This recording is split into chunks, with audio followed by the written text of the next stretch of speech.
Hi friends, मैं दीक्षा और career with ज्ञान में आपका स्वागत और अभिनंदन करती हूँ। तो फ्रेंड्स, आज हम आपको खेजड़ी वृक्ष के बारे में बताएंगे और ये अमृता की कहानी, ये पाठ का नाम है, चैप्टर का नाम है और इसी में अमृता की कहानी चैप्टर में ही आपको खेजड़ी वृक्ष के बारे में बताया गया और ये एनसीईआरटी की बुक है, जैसा कि आप देख पा रहे होंगे।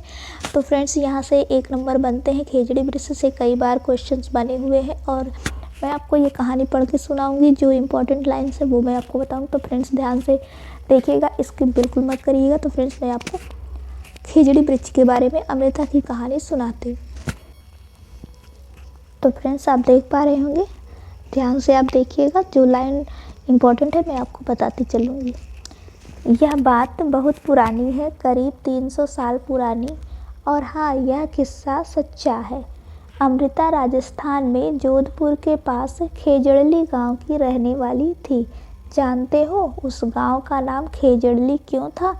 उसके गांव में खेजड़ी के बहुत से पेड़ थे। तो फ्रेंड्स, यहाँ से आपको इस लाइन से ही 1 नंबर पूछ लिए जाएंगे। जैसे कि खेजड़ली गांव है तो ऐसे भी पूछ सकते हैं कि खेजड़ली गांव कौन सी जगह पे है, यानी कौन से प्रदेश में है।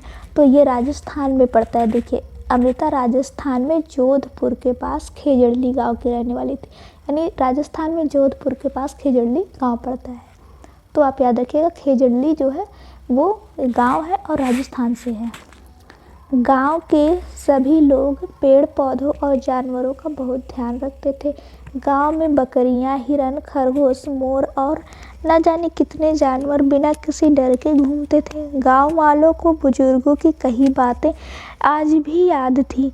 उनका कहना था कि अगर पेड़ है तो हम हैं, पेड़ और जानवर हमारे बिना रह सकते हैं, पर हम उनके बिना नहीं रह सकते। फ्रेंड्स, देखिए क्या कह रहे हैं, पेड़ है तो हम हैं, अगर पेड़ जानवर जो है हमारे बिना रह सकते हैं लेकिन हम उनके बिना नहीं रह सकते। सही बात है फ्रेंड्स, क्योंकि हमें ज़िंदा रहने के लिए ऑक्सीजन चाहिए और वो ऑक्सीजन हमें पेड़ पौधों से ही मिलते हैं। तो आगे क्या लिखा है मैं आपको बताती हूँ। फ्रेंड्स, यहाँ देखिए आगे, अमृता के दोस्त, अमृता के बारे में कुछ बातें कही गई। अमृता सुबह सुबह उठकर अपने सारे दोस्त पेड़ों से खुशी से मिलती थी। मतलब जो उसके दोस्त थे वो पेड़ थे। अमृता के लिए रोज उनमें से एक पेड़ उस दिन के लिए खास होता था। वह उस पेड़ से लिपट कर उसके कान में धीरे से कहती, दोस्त, तुम सुंदर और ताकतवर हो। तुम ही हो जो हम सबका ध्यान रखते हो। इसके लिए धन्यवाद। मैं तुम्हें बहुत प्यार करती हूँ। तुम अपनी शक्ति मुझे भी दो।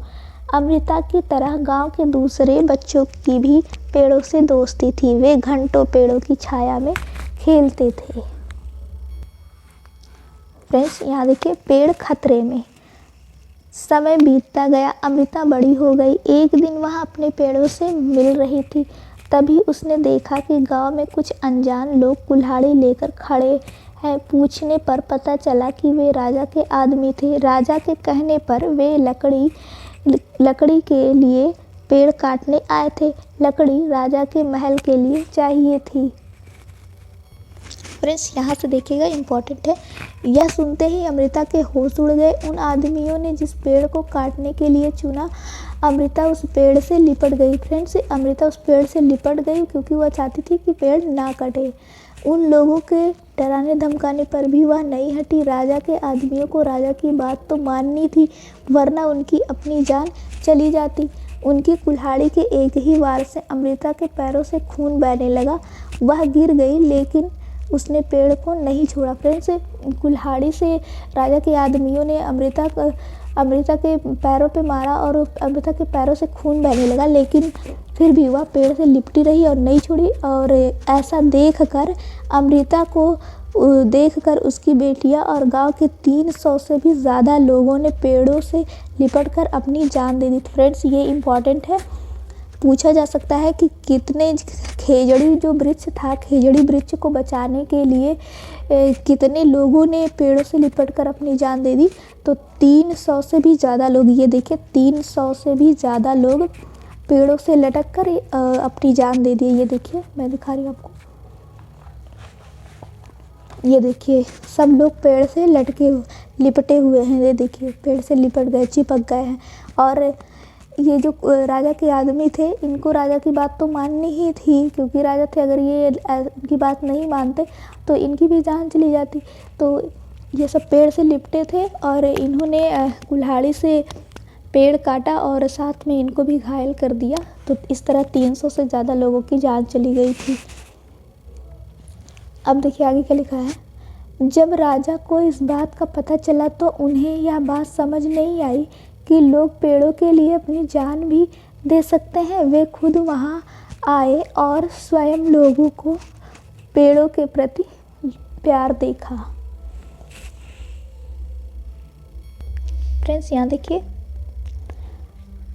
राजा पर गांव वालों की बातों का बहुत गहरा असर पड़ा। उसने आदेश दिया कि इस इलाके में कभी कोई पेड़ नहीं काटेगा और ना ही कोई शिकार करेगा। आज 300 साल बाद भी यहाँ के लोग, जो बिश्नोई कहलाते हैं, पेड़ों और जानवरों की रक्षा करते हैं। तो फ्रेंड्स ये इम्पोर्टेंट रखिएगा, 300 बाद भी यहाँ के लोग जो बिश्नोई कहलाते हैं, मतलब ये जो लोग थे जो पेड़ों से चिपके हुए थे, वो क्या कहलाते थे? बिश्नोई।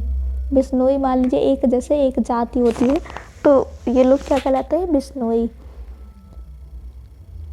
और ये देखें यहाँ पेड़ों और जानवरों की रक्षा करते हैं। रेगिस्तान, आगे में ये देखिए, रेगिस्तान में होते हुए भी यह इलाका आज भी हरा भरा है। जानवर बिना किसी डर के इधर उधर घूमते हैं। अब यहाँ कोई पेड़ नहीं काटा जाता है, इसलिए ये इलाका, वैसे भी आप जानते हैं राजस्थान का इलाका जो है वो सूखा इलाका है, वहाँ बारिश कम होता है, तो रेतीला इलाका है। तो लेकिन यहाँ पे राजा ने आदेश दे दिया था, जिसकी वजह से यहाँ हरा भरा रहता है इलाका, कोई पेड़ अब जल्दी नहीं काटता और जानवर भी आराम से इधर उधर घूम पाते हैं। तो फ्रेंड्स, आपको मोस्ट इम्पॉर्टेंट क्या है आपके लिए, आपको क्या याद रखना है, वो ये देखिए, ये NCERT की बुक है और यहीं से क्वेश्चंस बनते हैं। ये इम्पॉर्टेंट है, इसको आप स्क्रीनशॉट ले लीजिएगा, ये बहुत ही इम्पॉर्टेंट है और यहाँ से क्वेश्चन बनते ही बनते हैं। तो देखिए क्या लिखा हुआ है। खेजड़ी, यह पेड़ रेगिस्तानी इलाके में खूब पाया जाता है। इसे ज़्यादा पानी की ज़रूरत नहीं होती। इस पेड़ की छाल दवा के काम आती है। तो देखिए फ्रेंड्स, यह खेजड़ी यह रेगिस्तानी इलाके में खूब पाया जाती है, यानी रेगिस्तानी इलाके में खूब पाया जाता है। तो आपसे ऐसे पूछ सकता है कि खेजड़ी वृक्ष कहाँ पाया जाता है, तो ऑप्शन में रहेगा रेगिस्तानी इलाके, तो रेगिस्तानी इलाका आप लगा। अगर ऑप्शन में रेगिस्तानी इलाका ना रहे और यह रहे, जैसे मान लीजिए उत्तर प्रदेश दे दिया, महाराष्ट्र दे दिया, गुजरात दे दिया, राजस्थान दे दिया, तो आप राजस्थान लगाएंगे, क्योंकि रेगिस्तानी इलाका जो है वो राजस्थान है। अपने इंडिया में राजस्थान ही है जो रेगिस्तानी इलाका है। तो अगर पूछा जाए खेजड़ी वृक्ष कौन से राज्य में, कौन से प्रदेश में पाया जाता है, तो राजस्थान सही होगा। और देखिए, इसे ज़्यादा पानी की ज़रूरत नहीं होती। रेगिस्तानी इलाका है तो आप जानते हैं, जाहिर सी बात है कि वहाँ पानी होगा नहीं, फिर भी यह आसानी से वहाँ पे उग जाता है, क्योंकि इसे ज़्यादा पानी की ज़रूरत नहीं होती। इस पेड़ की छाल दवा के काम आती है। देखिए, इसकी छाल जो है वो दवा बनाने के काम आती है और इसकी लकड़ी को कीड़ा भी नहीं लगता। इसकी जो लकड़ी होती है उसमें कीड़ा भी नहीं लगता है। इस पेड़ की फलियों की सब्जी भी बनाई जाती है। इसकी जो फलियां होती हैं उसकी सब्जी भी बनाई जाती है। इसकी पत्तियां वहाँ पर रहने वाले जानवर खाते हैं और जो पत्तियां होती है वो जानवर को खिलाया जाता है। इस तरह से पत्तियां भी इस्तेमाल हो जाती है और इसकी छाया में तुम जैसे बहुत से बच्चे खेलते हैं और इनकी छाया में बच्चे भी खेलते हैं। तो फ्रेंड्स, ये खेजड़ी वृक्ष जो है कितना, मतलब इसकी कितनी सारी विशेषताएं हैं कि इसकी फलियों की सब्जी बना ली जाती है, पत्तियां जानवरों को खिला दी जाती है, इसकी छाया में बच्चे खेलते भी हैं और कम पानी में भी यह उग जाता है आराम से। तो फ्रेंड्स, इसलिए और एक बात और याद रखिए, खेजड़ी वृक्ष जो है ये राजस्थान का राष्ट्रीय वृक्ष भी माना जाता है, मतलब राजकीय वृक्ष माना जाता है।